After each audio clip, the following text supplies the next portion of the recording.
Hi, everyone. This is Paula, and we're here with the Common Book Show. We have Virginia.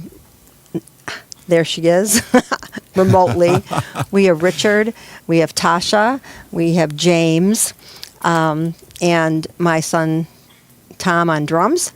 And today I've got a few things I want to read because I'm reading several different things. I think I'll start with this one because this is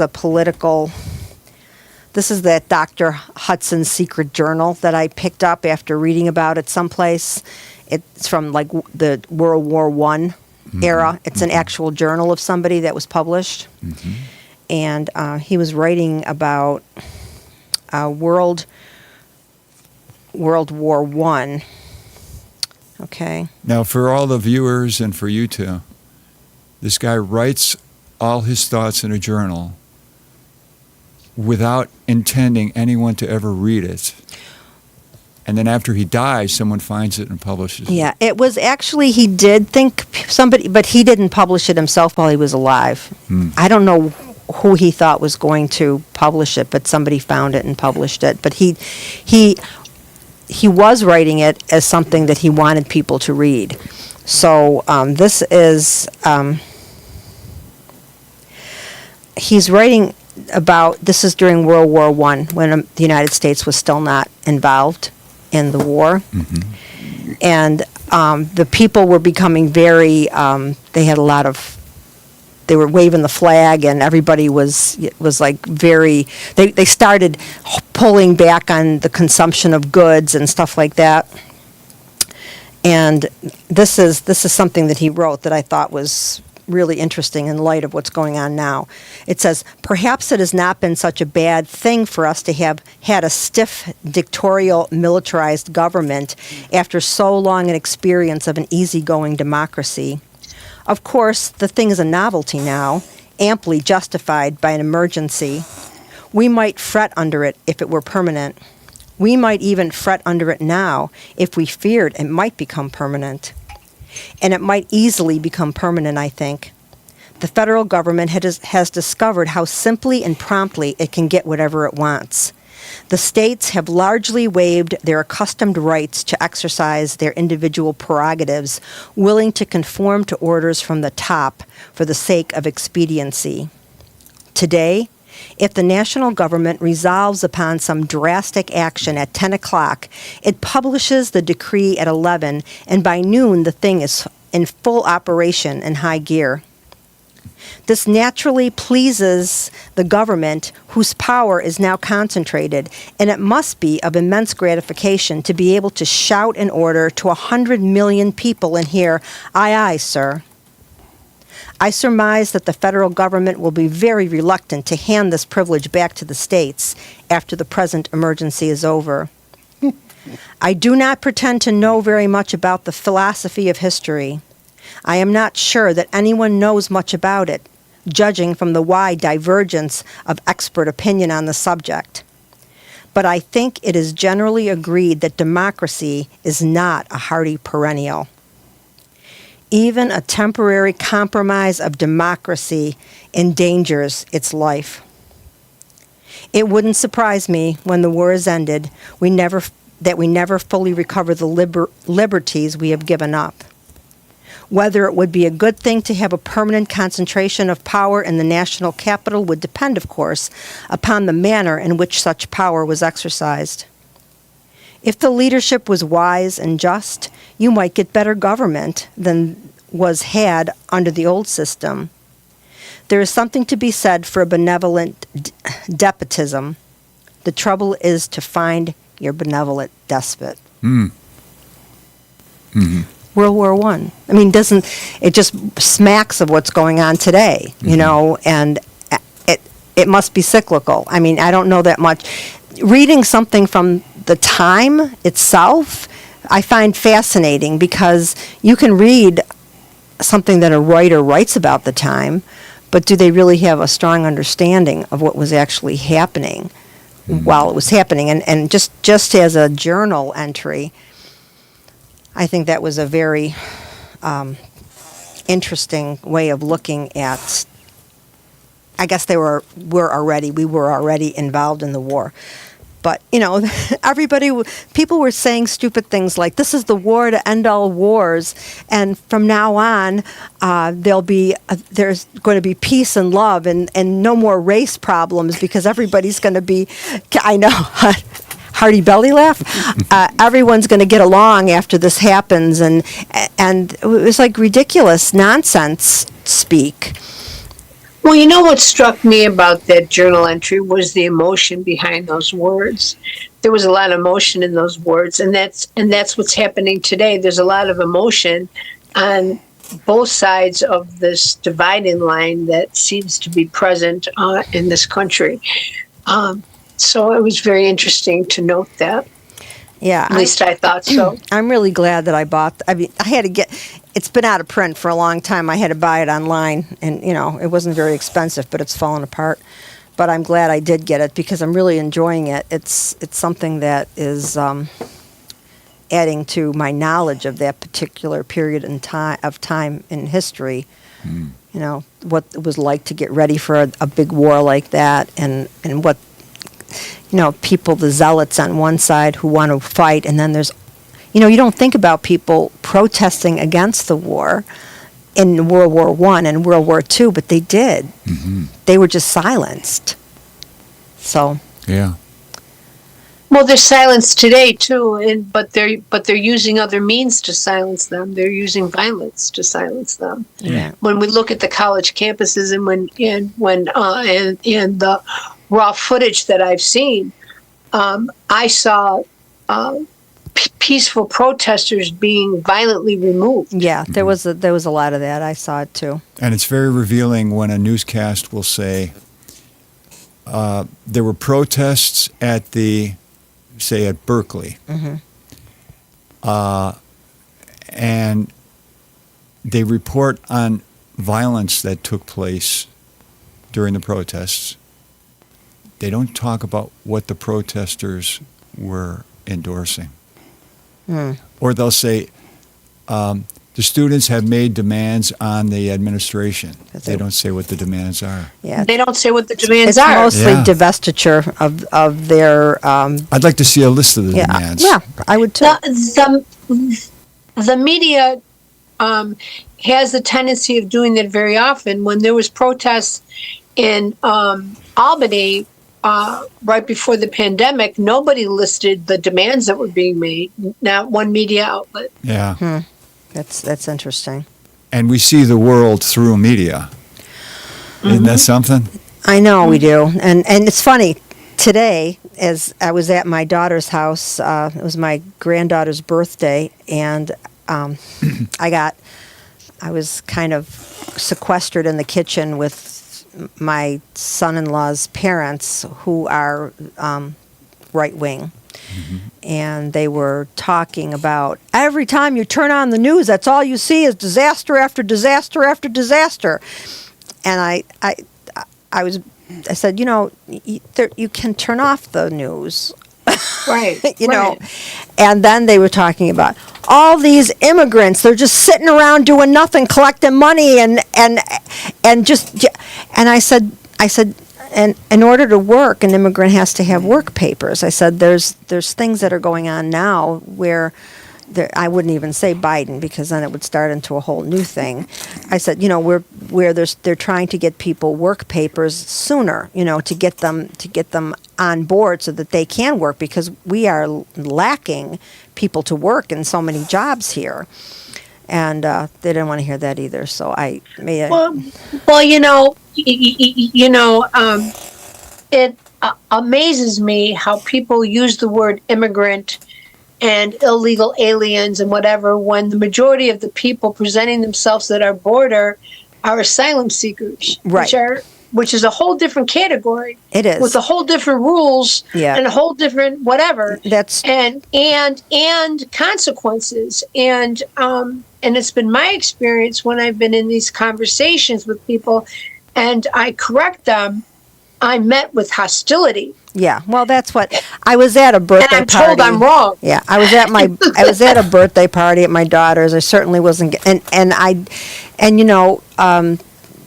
so what my stepfather he used to say all the time. He'd say, when you get into an argument with an idiot, a bystander can't tell who the bigger idiot is. So I usually Good point. I usually keep my point. mouth shut, but Yeah, that's so do I. I've learned to do that. yeah, and I mean our immigration system is broken. It needs help. So the asylum seekers are, certainly, I would, if I was a woman with a little kid in another country where there were gangs and stuff, would I want to stay there? No. But I don't know what the parameters are for seeking asylum. So. Yesterday, Mike Senikoff was here at the bonfire.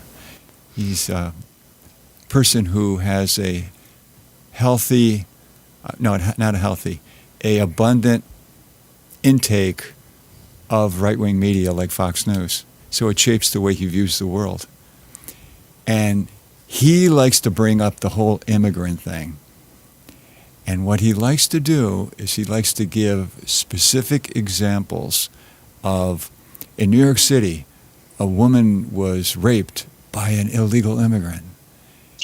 Sort of like if I give you one example, now that's true of all people. And I like to say to Mike, hold on, Mike, I think it's great that you're bringing up immigration.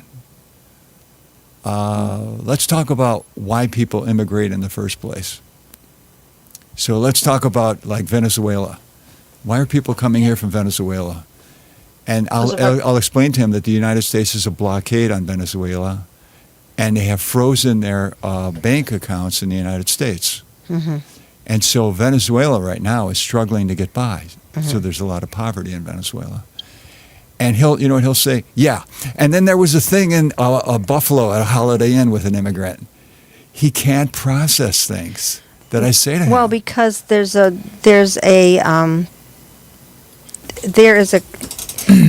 filter. He's putting it all through a filter, and the filter is not allowing, and I think we talked a little bit about that yesterday when I was talking about getting information from this new YouTube thing, and I was reading about all of these things for a long time, but I had a filter, and the information couldn't get through the filter until something snapped, and something's got to snap. And it's not going to happen during a conversation. You've got to really be looking for information to get through that. We all of us were raised with the way our parents were, and we all had different ways of seeing. And some of the stuff you don't even realize it, but you're saying shit your mother used to say to you, and then you think, wait a minute, I don't believe that. Right. And so that is true. That is true. So he was filtering it all through his Fox News, and it's brainwashing, isn't it? Brainwashing.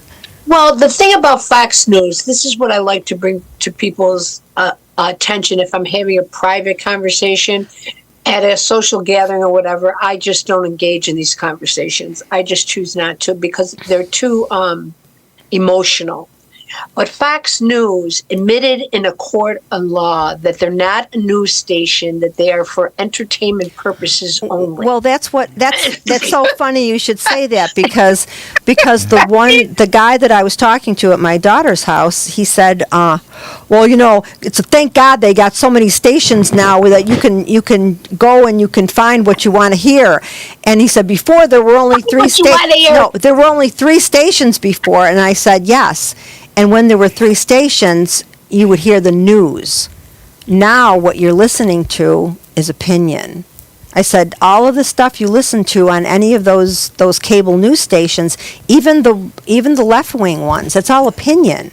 It's not news. They'll tell you the news, and then they'll spend 20 minutes with a panel of experts telling you what that means. So what are we supposed to do? We used to get Cronkite, who we all trusted. He'd sit there and he'd give us the facts, just the facts, ma'am. Now that's not the way it is anymore. There are no facts anymore. There's facts and alternate facts and twisted facts. What are you going to do with And that? fake news and whatever else. But I remember when I was in 7th grade, I learned about yellow journalism. Mm-hmm. I don't know if anybody else learned about Yeah. yellow journalism, Yeah. but that seems to be what's happening now is yellow journalism. It's just rampant. Well, it's all to make money. It's all commercial television, and they're all making money off of their rhetoric. But they don't even teach about yellow journalism anymore. Well, I don't know what they teach now. My granddaughter is in middle school. She just took her social studies test, and she thinks she failed it, but she passed the course. But I don't know what they teach in social studies now. Who knows? Can they even teach anything in social studies now? Is it against the law to teach some things? Yes. Yes.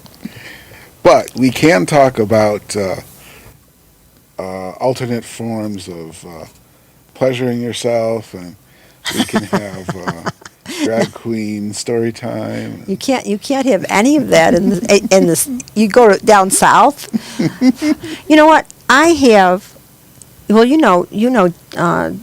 Richard Lambert, right? Yes. He lives in Florida. Why does he live in Florida? My friend Vicky, who I met when I was working down there. She and her wife are gonna move because it's Florida. You mean they don't like the culture? They don't like the culture, right? They're scared. So the thing is,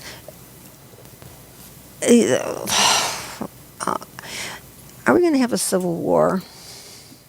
Well, I know that my nephew that lives in Florida, back when people were wearing safety pins, he decided to wear a safety pin, and he called me up at like 2:00 in the morning, all upset because he was getting verbally abused in supermarkets and whatever in Florida. What were they wearing Because- safety pins for? It was a symbol of the Democratic ideology. I forget exactly Okay. what catapulted it, but so he was wearing it, and he was getting verbally accosted in supermarkets, and then people he worked with were giving him a hard time. And he said to them, well, I'm Native, because his mother is Native, and so he is. And they didn't know that, and then they started giving him a hard time because he was Native. Mm-hmm. And when he called me up at 2:00 in the morning, all upset about this, my advice to him at that time was move. Yeah. Move. I said, because it's not going to change. Yeah. That's the temperature of Florida. Are we going to have a civil war, Richard? Interesting. What an interesting question. I mean, I'm scared. I think something's going to happen. I mean, I'm not like hiding in my house or anything scared, but if he wins, we lose. If he loses, people come out and start doing what? What do you think they'll do? I always look at the future like this. It's not something that's going to happen. It's something that we're going to make happen. So. Well, I hope that it's us making it happen and not them. You've got the power to make it happen. Wow, I'm a little nervous about. Well, the thing is, I thought about this too.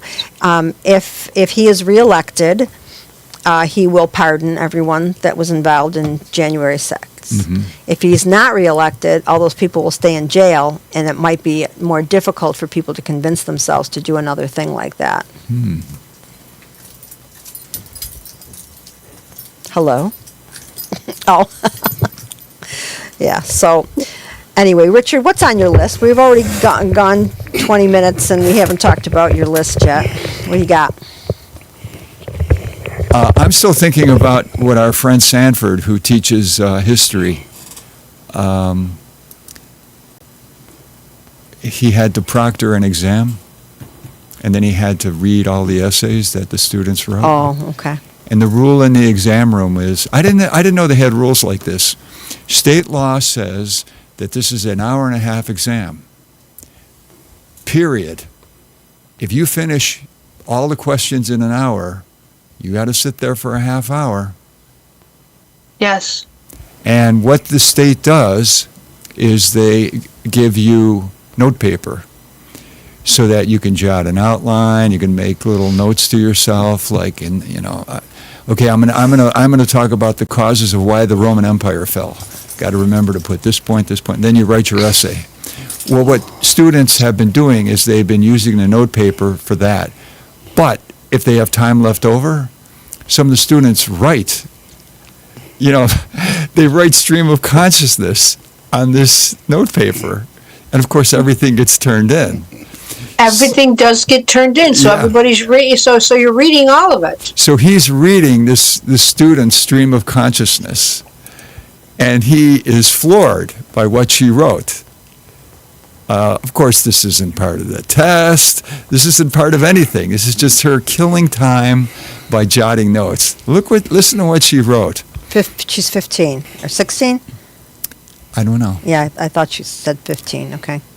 So here's her musings to pass the time. I often wonder what comes after life. My biggest theory is it's darkness, and there's not a thought, not even a squeak. Just like space, a world of darkness. That's why none of this actually matters. Yes, I still try my hardest, but what for? I have no clue. Another topic is no one will ever be good enough for anyone. There will always be something wrong with you and other people's eyes. That's why being alone is so peaceful. But no matter how much you change, it'll never be enough. So why bother? Well, if you don't seem to give a shit about someone's shitty opinion about you, that makes you a shitty person. Ultimately, everyone and everything just doesn't matter. Yet we're still here. We're still trudging along like in a play, a fantasy of life. But life is like a heartbeat. There's so many ups and downs. But does that make it really worth living? My mind runs fast on my thoughts, my questions, on everything. So much is overwhelming, and your brain is like, ah.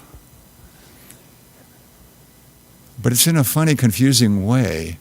All right, I'm crazy, and I'm okay with that. We're all crazy. We're all weird in some way.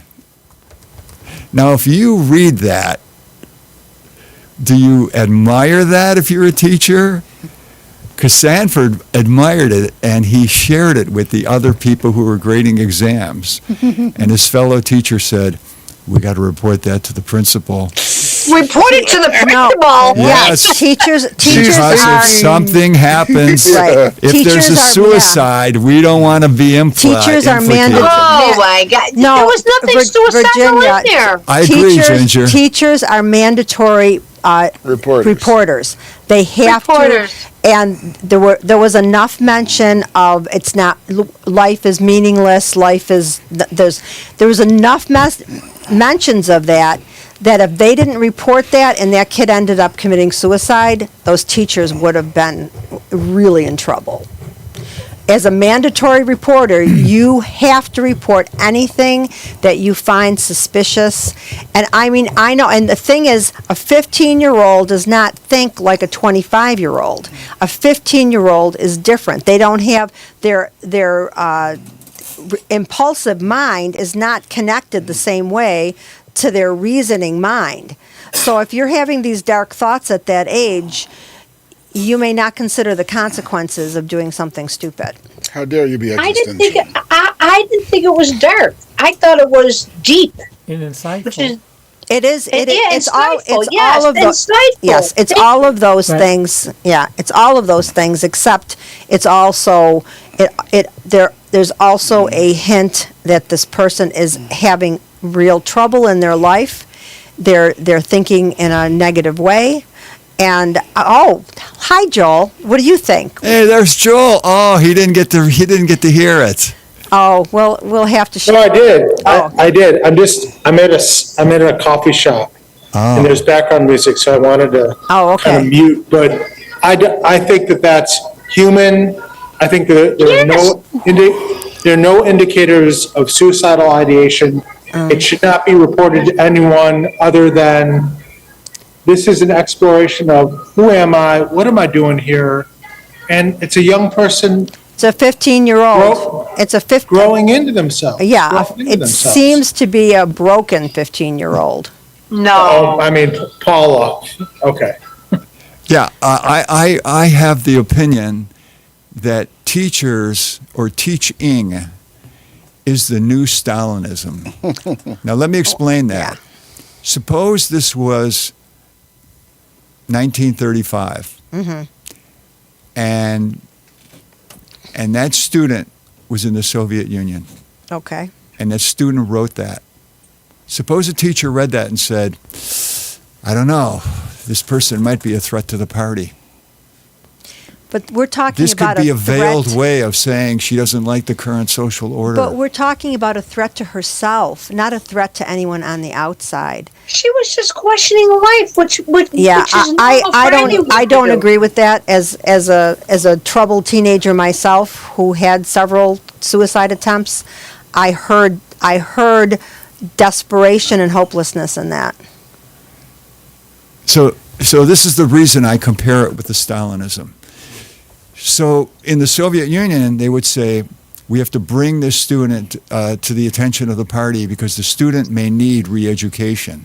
And now we come to 2024 and Sanford's co-worker saying, we have to bring this student to the attention of the principal because the student needs No, re-education. but it's not. Because the student yeah. has dangerous thoughts. No, it's not re-education, though. It's intervention. It's to say, is everything okay? When a counselor talks to this person, they're not going to lock them up and say, we're going to have to change the way you think.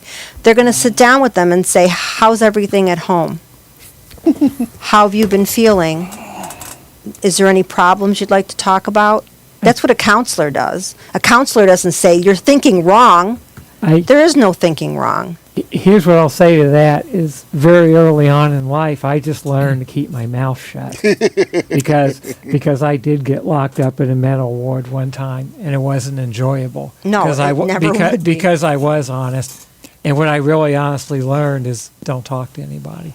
That was my honest answer. Yeah. So there are no easy answers, and I can see the teacher actually turning that in. And I don't know how this stuff is treated today. It probably depends on the school district and depends on the counselor. But once they report her, she could have her freedom taken away from her. I don't think that was that severe. I think that it would just be a counselor questioning and making sure that she's okay. You know, you're not going to, if she said she was going to take but look at all these kids who say they're going to go in with a gun and shoot everybody's head off, and they don't even put those kids away. Well, That's true. that would be useful to the party. No, But schools have been doing this stuff forever. When I was a kid, I just have to say, I should have been in 4th grade instead of kindergarten. My mother would not sign the paper to let them put me where I belong. So they do that thing where they say, write what you did this summer, which, you know, is really just a way for them to... Is that their way of spying on you? Yes, it's you know, you get the poor dumb kids who don't realize that that's what this nosy, intrusive thing is, to inform on your family. And I was sitting there saying, oh, damn, do I just say what everybody else is going to say, which is, went to the park every day, played until dinner time, ate, went back out until the streetlights came on, and went back into the house? Or do I tell the truth? And the problem is the truth, A, I'm going to be the person writing the longest damn essay, and B, I did a lot this summer. Oh, what the hell, I'm too honest. So I write this thing. The problem is that summer, we worked our way down the eastern seaboard. We started in Philadelphia, where we visited the Liberty Bell. We crisscrossed over to Washington, D.C., where we visited the Washington Monument, the Lincoln Monument. And then we shimmied over to Colonial Williamsburg, where we did both the Colonial Williamsburg reenactment sites and the amusement park. Then we went over to South Carolina for a few weeks, where my grandfather added a room to a relative's house. And then we went to Disney World! Yay! And then we went back to Buffalo. This is what I had to write as And how did they? I mean, was there a negative response to this? Well, yes, because the teacher says, James, the assignment was to say what you really did this summer. So they thought you were lying. Not what you wish you did this summer. Oh, that sucks. And So the implication is you've been lying. yes, and so I said, well, I'm sorry, you asked me a question, I gave you the answer. I don't really understand what the inquest is about. And the teacher says, well, the problem is you can't lie. So do you want to rewrite your essay and tell us the truth? And I'm like, I've already told you the truth. So she says, if I call your house and ask your mother what you did this summer, is that what she's going to tell me? At which point I'm like, yeah, call my house. Because you are going to be playing roulette here. Either my mother's going to answer, my grandfather's going to answer, or my grandmother's going to answer. Now, my grandfather is the least likely to answer. So, do you get the devil or the witch? Because my mother will march right up here and give you what for just for asking this question. Just for not believing my son. My grandmother may cuss you out on the phone. So let's see how this plays out. So she actually calls, and the Board of Education phones were so damn loud, everybody in the class could hear both sides of the conversation. So she calls, she gets my grandmother. I'm like, oh, this is going to be good. Because I know my grandmother, she'll cuss this lady out. So she says, oh, it's not really a big thing. Because my grandmother's like, what, is there a problem? I'm like, no, there's not a big thing. It's just that James is having a little problem with fibbing. And we had him write this thing about what he did on the summer.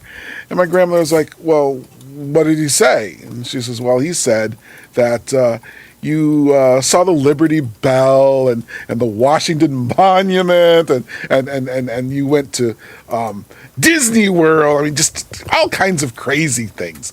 And my grandmother was like, yeah, we did that. That's not even all we did. Is there a problem? It's like, oh, you really did that? My grandmother says, yeah.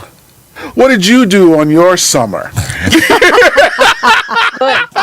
And I'm like, oh, that's okay. I gotta go. And my grandma's like, no, we're gonna. And the lady actually hung up on my grandmother, and all the kids are now laughing.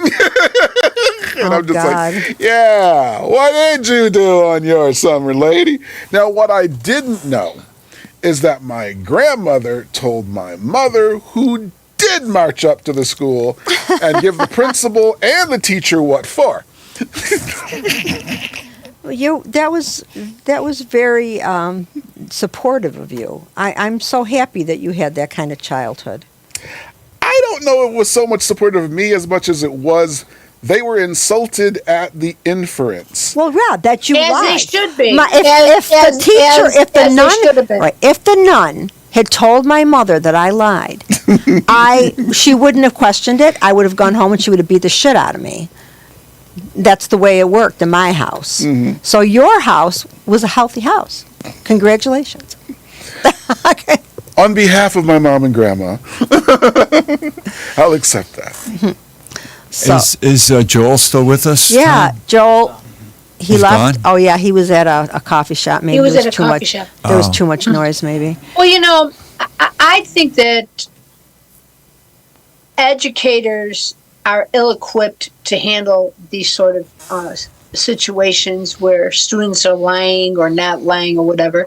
I just don't think that they're trained to do that, and so therefore they make horrific mistakes like that. I remember when I was in 7th grade, I had to write an essay on what I thought I was going to do for the summer.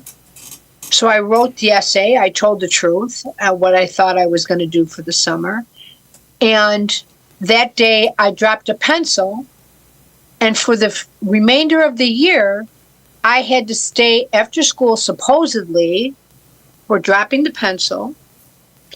And I would sit at the teacher's desk, and it was like the Spanish Inquisition, questioning me about my home life.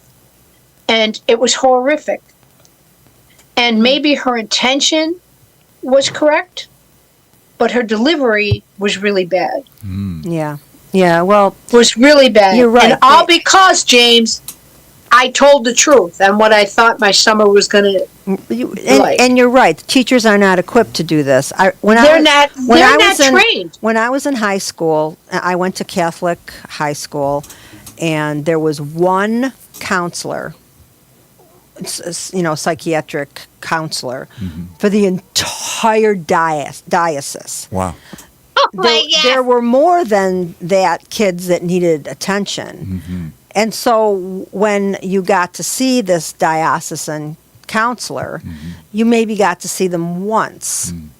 And then they assessed if you were going to kill yourself or not, and then they sent you on your way. But the teachers are not the teachers.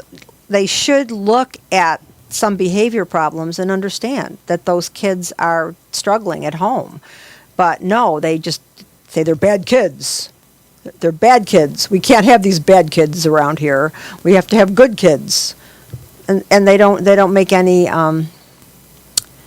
they don't look any deeper. They can't. They don't have behavioral problems in Catholic schools. Oh, really? They just don't. They just don't, because what eventually will happen is you'll be expelled if you're too much of a problem. Oh yeah, a lot of you will be asked to leave. Well, I'll tell you. Maybe not expelled.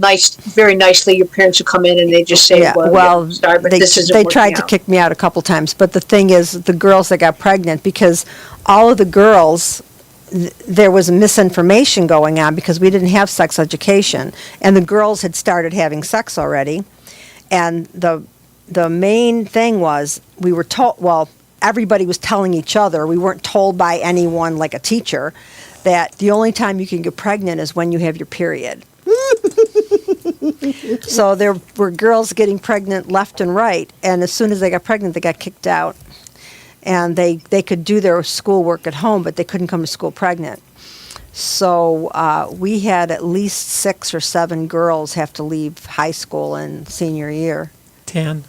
10? 10 our senior year. What school did you go to? Is a Catholic school in Ohio. Oh, okay. Yeah. Well, and then finally when 10 fellow students left for pregnancy? They did not kick them out. Oh, see, no, not in, but in. But a lot of them left. Yeah. But 2 or 3 did just come to school they pregnant. couldn't come to school pregnant. The health teacher figured out what was going on. And we were Catholic. We weren't taught about birth control. No. So what she did was, every health class, she'd lock the door, and she had a suitcase full of birth control devices, and she laid them out on a table. And she would go through all of them. She even brought the banana for the condom. and she showed everybody how to use it, and she explained to people when they can get pregnant. Well, she did this for the entire day. I don't know if all the kids got the information or not, but there was one girl in the class who wanted to become a nun, and she turned in the health teacher, and she was fired. But the health teacher was fired based on what the student said? Based on the fact that everybody had. Yes, the student ratted hat. Well, no, the student told on her, and then, of course, there were questions, and nobody lied about it. She taught us birth control. And so she was kicked out. But by that time, enough of us knew the right information that we were able to disseminate it through the school. This is what she told us. This is how you use this. This is what you say to your doctor when you go to the doctor. So she saved a lot of girls' early pregnancies. I remember when I was in high school, and one of my fellow students brought in a spermicide, and she was sexually active. And I went home and my mother asked me how school was that day, and I told her about Sherry bringing in her spermicide. And my mother went berserk because it wasn't foolproof. Yeah. And so my mother made me go over to Sherry's house, ring her doorbell, and tell her that my mother wanted to talk to her. And my mother sat there and explained to her that no birth control was foolproof, Yeah. but certainly not spermicide. And blah, blah, blah, blah, blah. And gave, Sherry, sex education at our dining room table. Yeah, I bought when my daughter was in high school. I bought a super duper giant sized box of condoms and I left it under the sink. And I told my daughter, I said, I'm not encouraging you to have sex. I said, but anybody in your class that you know that's having sex, these are for them. And so those used to disappear on a regular basis. And I was the person. I single-handedly kept tens, maybe hundreds of girls from getting pregnant, and I'm very proud of that. Good for you, Paula. Good for you. Okay, I got a question about having sex because we've been discussing Okay. the physical consequences of having sex. Yeah. But I want to ask a question to everybody here about the mental consequences. Do you think that having sex is more beneficial to your mental health if you're a teenager, or detrimental to your mental health if you're a teenager? Detrimental. Really? Yeah. Detrimental? It is definitely detrimental. Wow. How about you, James? Where are you on this? We're just like, wow. You're conspicuously silent. I'd have to say I'm ambivalent on that question because Why? Depends on the kid, probably. it depends on too many variables. Oh. All right.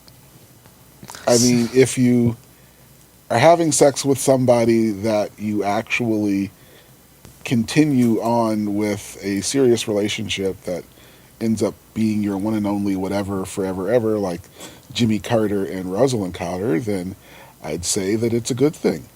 If it's one of those situations where you're 12 years old and you're a gym teacher, Oh, that's a whole different story. Yeah. like I said, Yeah. I'm ambivalent because it depends on the situation. Yeah, so I think and I've been doing all this trauma work, right? So one of the things that they talk about in complex trauma for children is that if they're in a situation in a family where they are not loved, there's no love in that household, they're not getting affection, there's no love, they're getting emotionally abused, that the chances are very great that the girls will gravitate toward having sex early because they're looking to be loved.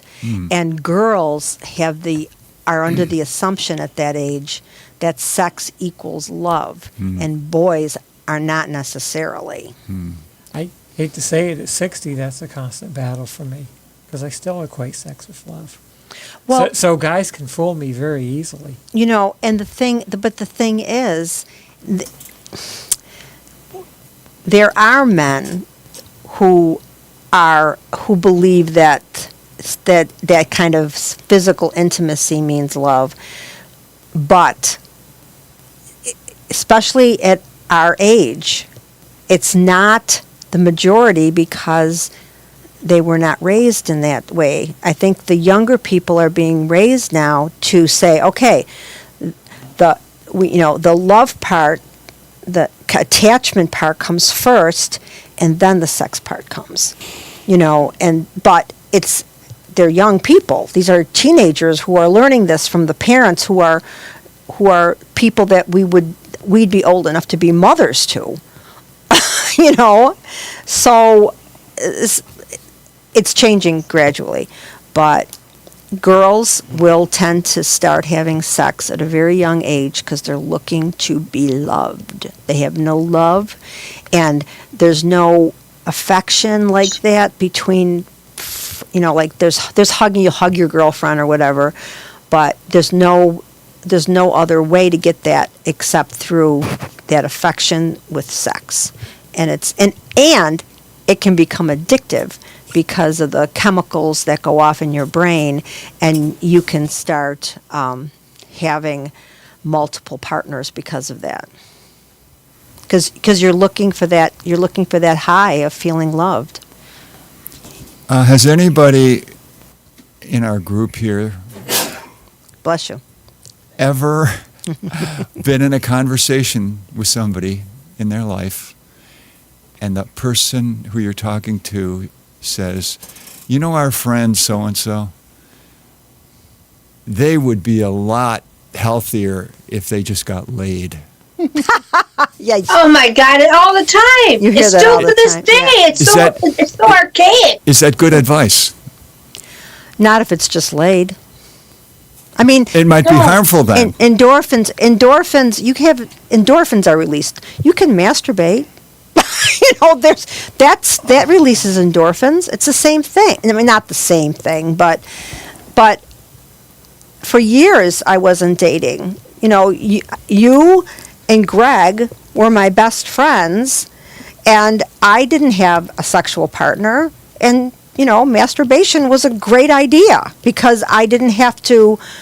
It didn't involve another person, and so people can get those endorphins from that. Of course, it gets a little sad after a while, but just not to go. All this Tinder stuff. Bad idea? I don't know. What do you think, James? As the resident male chauvinist pig. No, I don't think you're a male chauvinist pig. Well, thank you. As the resident male I think pig. he's telling us he's about to do a performance. No. I'm telling you, I'm going to give you what you're asking for, which is, for men, it's different. Yeah.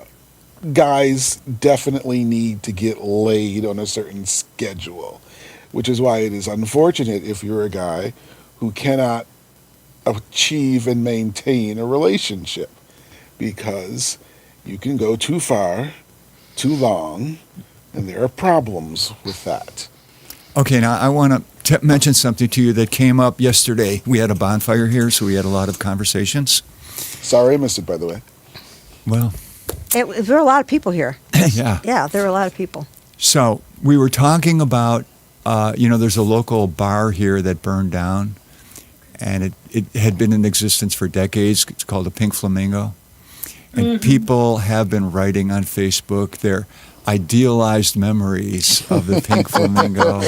Of the disgusting bathroom, yes. And then other people are taking a realistic reflection and saying it was dirty, it smelled like urine, And the joke is, if you remember the Pink Flamingo, you would never have the Pink Flamingo. And so I was asking people I know what they thought. I wanted to see what camp they fell into, the idealized memory or the realistic portrayal of what it was. And my friend, who now lives in Seattle, said, "I was so glad when I heard that it burned down." I said, "That's different. Why?" And he said, "Because in my 20s, I went there and I met a woman, and she wanted to get laid, and I wanted to get laid, and we met at the Pink Flamingo, and we went maybe in a car or wherever they went, and they had sex." And he said, for all these decades, I've been dreading that I'm going to come back to visit Buffalo. I'm going to go to the Pink Flamingo, and I'm going to see her. Oh, my God. And Oh, my what God. do we do? Do we pretend we don't know each other? Maybe they would. do we say- after all these years? Or do we say to each other, "Remember that night?" And he said, I'm just terrified that would happen, and now it's never going to happen. Wow. Well, I went to the Pink Flamingo when I was 16 years old. I just happened to walk in there with my friend, and it smelled of urine. Yeah, it did. Okay? Always did. And we ordered a drink, and we got a drink, and this guy sitting so this man came and sat next to me and offered me a joint. Okay, that was my experience of the Pink Flamingo. Now, I went back in there a few other times in my life, and I never had such an experience there again. But I don't think it's a good thing that it burned down, and I don't think it's a good thing, if anything, that's been around as long as they have. They were around in 1901. Yeah, I didn't. They have a legacy, Was that the first, did you take the joint? I really can't say at this time. Public. At this juncture? I don't Of course she didn't. My mother's watching in heaven. That depends Wow, on I what the didn't know. I definition didn't know we had that is. kind of reception. Okay, yeah, I had a lot more interesting experiences at Mulligan's Brick Bar next door. Oh, me too. Yeah, me too. but me the too. Pink Flamingo was definitely, it was raunchy, but it was. I like that just like Sanford. I really kind of like the seamy underbelly thing. Yeah. And I've kind of gotten over that, but I somehow thought it was romantic. I guess I must have read too much beat poetry or literature or something. But So my friend, who was glad that it burned down, yeah, did that life experience that he had in that one night stand do his mental health more good or more harm? Well, obviously, it did him more harm. I mean, Right. if he's If still he's- carrying around all this baggage all these years later, I mean, come on. but not every right. Not every. I mean, of course, that was a one-off, right? It was some woman he never met before. It had to be a horrible experience. There must have been something wrong with it. Maybe she smelled bad or something, or who knows? But We were in a car. I mean, yeah, well, you can always leave. He's going to go to hell just for that. That's what his problem is. when you're young, cars aren't James. such a bad idea. Cars are okay. They are. It Yeah, depends on the car. but Try that in a Beetle. yeah, so not every, there's this, I don't know, I don't remember which religion or pseudo-religion has this idea, but I think it might even be Christianity, every time you have sex with someone, even though you're not creating a child, you're creating this Bond between each other. not bond, but this element that goes off into. I don't know. I mean, I thought that was weird when I heard it the first time. I still think it's weird, but obviously he did not enjoy the sexual experience. I don't think that's necessarily the case. Oh, you think he enjoyed it too much? All I know is that he seems to have too much guilt related to this. There's You're a right, James. Obviously, yeah. There's a lot. It sounds like he's. Is he generally a very ethical person, or? Well, as you correspond with people, you learn more and more and more about them. Mm-hmm. So I was trying to interpret, what did that mean? When he said that, oh, thank God, I'll never have to, the thing I feared it'll not happen. See, that's the follow-up question. well, Richard. maybe he'll run into her at Mulligan's Brick Bar. I mean, there's all kinds of options that might happen here. Exactly. Will you even recognize each other after all those years? Right. Really? And so- Really? Most of this is going on in his head. So, Richard, did you ask the follow-up question? No, I made a follow-up comment. Ooh, I want to know the answer to the follow-up question. I wrote back to What him. was the follow-up comment? I said, I'm getting the impression that a bond was not created between you and the woman that night. Wow. And this is a topic that interests me about, when bonds are created. Mm-hmm. So, for example, there was a guy here doing a podcast, and before the podcast we were talking, and he said, he was talking about his first wife. Mm-hmm. I said, oh, first wife, how long were you married? He says, 7 years. And he was explaining to me what his marriage was like and what was good about it, what was bad about it. And I'm thinking, wow, they had a bond. And then he said, well, and then we got divorced. I said, well, do you write to her on her birthday? Do you send her a Christmas card? You ever communicate?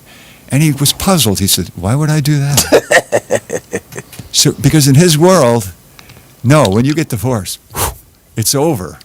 See? Yeah. And now I thought that with Dave, like, wow, you had this great intimate experience.